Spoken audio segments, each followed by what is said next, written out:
Dan sudah dibangunin turun, katanya dari awal itu dia nggak ikut ziarah.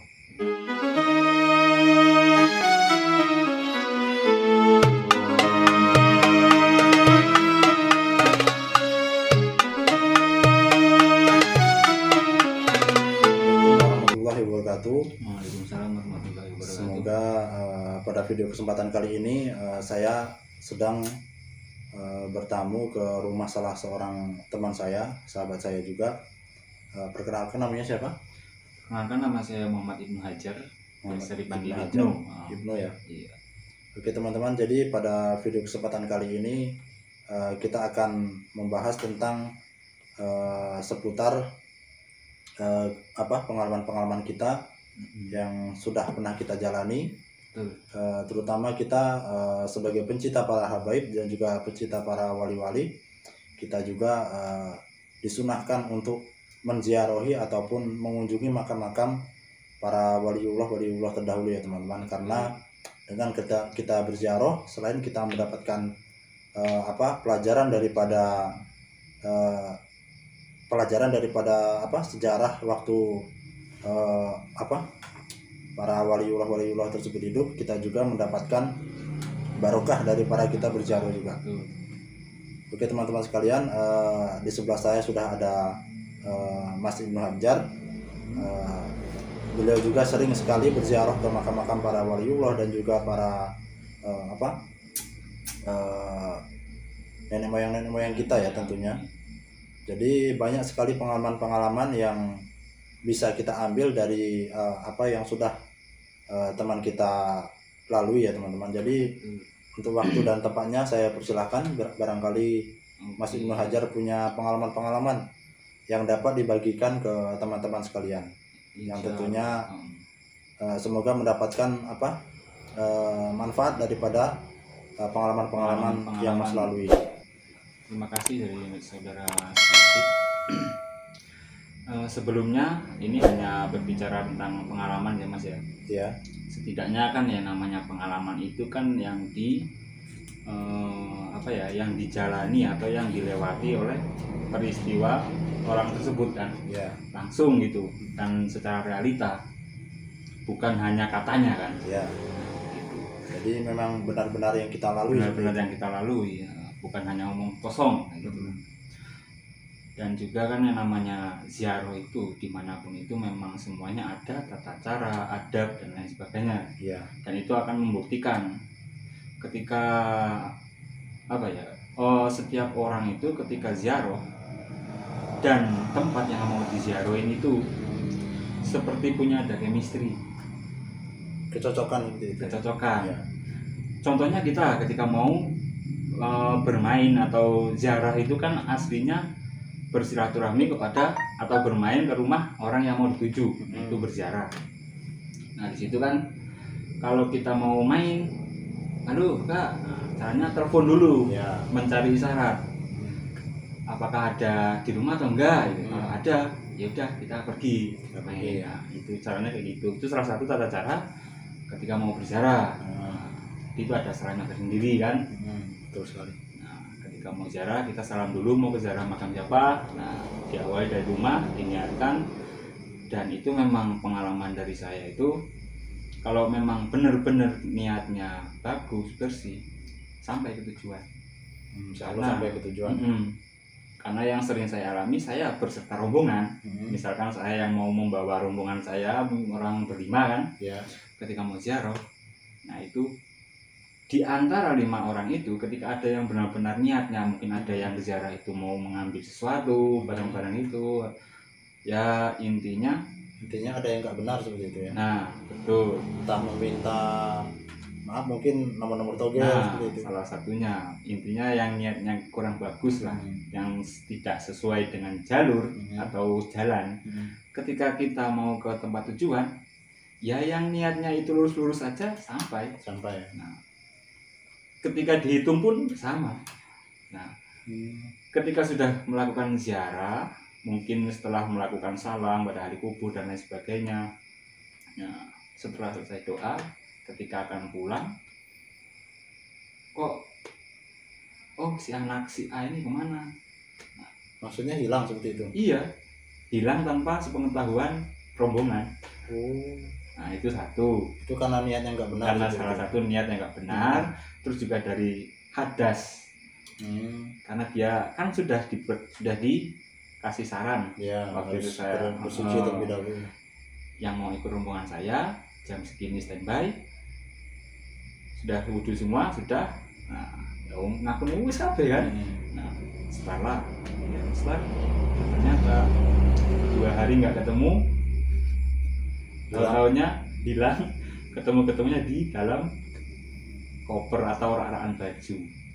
Di rakan baju di rumahnya seperti itu atau di mana? Di area pondok. Oh, di Karena area waktu pondok. itu saya posisinya di pondok. Oh, itu karena mungkin tidak Melalaikan menjaga isyarat kesuciannya ya. kesucian. Karena kalau namanya ziarah, apalagi ke makam-makamnya para leluhur, apalagi kayak para wali, itu kan orang terpilih. Beliau itu memang hadir, bukannya beliau itu meninggal, tapi beliau itu hanya berpindah. Benar. Jadi yang perlu diperhatikan ya itu tadi ya, kesucian dan juga Kesucian. dari hadas kecil dan juga hadas besar. Terus juga Kemudian niat juga harus diluruskan. Niat harus diluruskan. Yang namanya barang halus itu tidak bisa Ya, tidak bisa dibohongi. dibohongi. Betul. Ya Karena tahu. kan zaman sekarang kan banyak sekali orang yang katanya ziarah, namun ternyata tujuannya memang ziarah, memang tapi ziarah. niat dalam hatinya sudah berbeda, Betul, Mas. bukan ziarah. Contohnya meminta nomor togel atau meminta hajat tertentu, entah meminta kepada siapa kita kurang tahu. Iya, betul. Yang jelas kalau meminta ke makam sudah di luar dari syariat. Sudah di luar dari syariat.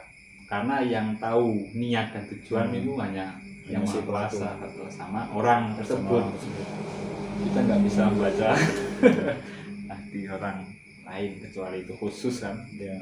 Kalau pengalaman lain yang Banyak Mas. seputar ziarah yang aneh-aneh mungkin. Nah, terus meskipun nih salah satu juga contoh kayak kita sowan ke Mbak Sauri lah, salah satu Ya. wali kan. Nah, kita ziarah bersama rombongan mungkin 3 orang. Waktu itu 3 orang.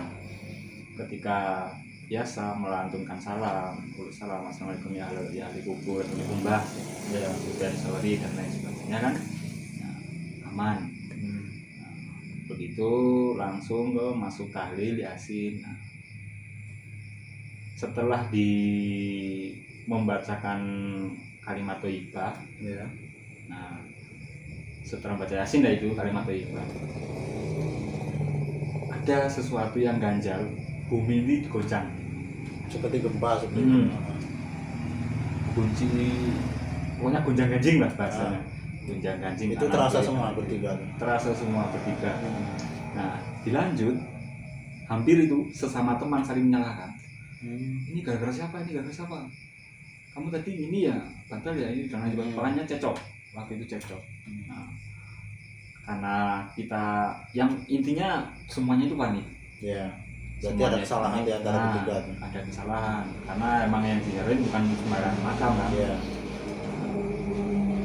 Nah, usut punya usut, setelah guncangan terus rasa ada yang jatuh kayak kelapa jatuh. Suara kelapa jatuh, suara kayak jangkrik tapi bukan jangkrik, nggak tahu suara apa. Intinya binatang. Intinya kayak suara binatang. Nah, lanjut lagi saya sama teman-teman, udah satu kesalahan, duduk lagi, lanjutin langsung doa, salam. Kita salam ke ini, salam penutupan lah. Ya, salam penutup. Salam penutupan kepada beliau. Setelah salam penutupan, sunyi, nggak ada angin, sampai angin pun nggak ada yang lewat. Ya, terkadang memang Nah, dunia itu terasa berhenti gitu. betul, dunia sangat berhenti. Kami memutuskan untuk pulang Nah, sekitar pukul berapa? jam 2 Jam 2 malam. malam, karena start itu jam 12-an, termasuk lama itu. Padahal daerahnya nggak terlalu jauh, Nggak terlalu jauh ya. situ. Pulang aslinya itu berjalan beriringan bertiga. Itu jalan kaki. Jalan kaki. Naik gunung turun tangga itu jalan kaki. Nah, pulang. Sadar kami bertiga sampai ke kamar masing-masing. Tapi ternyata kok ketika sudah di komplek kan setelah itu ganti kostum lah, ganti baju, kumpul lagi, si A nggak ada. Loh, dari bertiga tadi salah seorang nggak ada. Nggak ada. Padahal ketika turun, Ya. serempak itu bertiga. Jadi ketemunya di mana itu yang? Nah, ketika kami panik kan, lah mungkin dia lagi mandi atau lagi ngapain lah. Nah, setelah sholat subuh kok belum ke ada kamar juga. belum ada, tapi ke atas lagi. Dan ternyata dia itu tidur di atas pohon. Di atas pohon di luar Iya. pondok berarti. Saya tanyain itu kan, ketika sudah pulang, sudah diambil, hampir sempat geger satu pondok itu. Giliran sudah dibangunin, turun, katanya dari awal itu dia nggak ikut ziarah. Loh, jadi yang ikut ziarah? Nah itu wallahu alam. Tapi kok bisa dia tidur di atas pohon sementara ada yang itu gara-garanya dia itu yang mengajak untuk ziarah. Nah, ketika ditemuin nanti jam segini kan ada janji. Ada janji sekitar jam 12-an kita mulai. Dia yang mengajak. Nah, ketika kita standby kumpul di masjid, dia ada langsung berangkat. Nggak tahu kalau dia itu dia itu aslinya waktu itu tuh berhalangan untuk ikut sebenarnya. Ya gimana ya, dia itu alasannya itu sudah mengajak, tadi ikut. Nah, ketika habis isya setelah ngaji, dia itu ketiduran, terus tidurnya di bawah beduk, karena kan namanya pondok itu tidur di bawah beduk itu rawan. Dia pun kaget, dia rasanya itu tidur baru ngeliep lah, bahasa ngeliep itu cuman tidur sebentar terus tahu-taunya. Tapi ternyata di situ sudah lebih dari 3 jam 4 jam tidur di situ.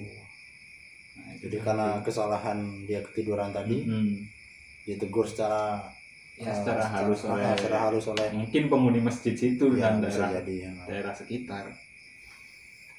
Jadi itulah teman-teman, jika kita mau berziarah ataupun mau ke tempat seseorang yang dimuliakan oleh Allah, pertama kita tata dulu niat kita, apa tujuan kita, dan juga jaga kesucian kita ya teman-teman. Jangan sampai kita berhadas kecil, berhadas besar, apalagi belum mandi jenabat ya. Itu sangat dilarang sekali. Intinya kondisi tubuh emang harus benar-benar suci, termasuk suci hati, pikiran, dan niat lahir batin. Ya, itulah teman-teman, semoga kita dapat memetik pelajaran daripada kisah teman kita. Semoga bermanfaat. Saya akhiri, billahi taufiq wal hidayah. Wassalamualaikum warahmatullahi wabarakatuh. Waalaikumsalam warahmatullahi wabarakatuh.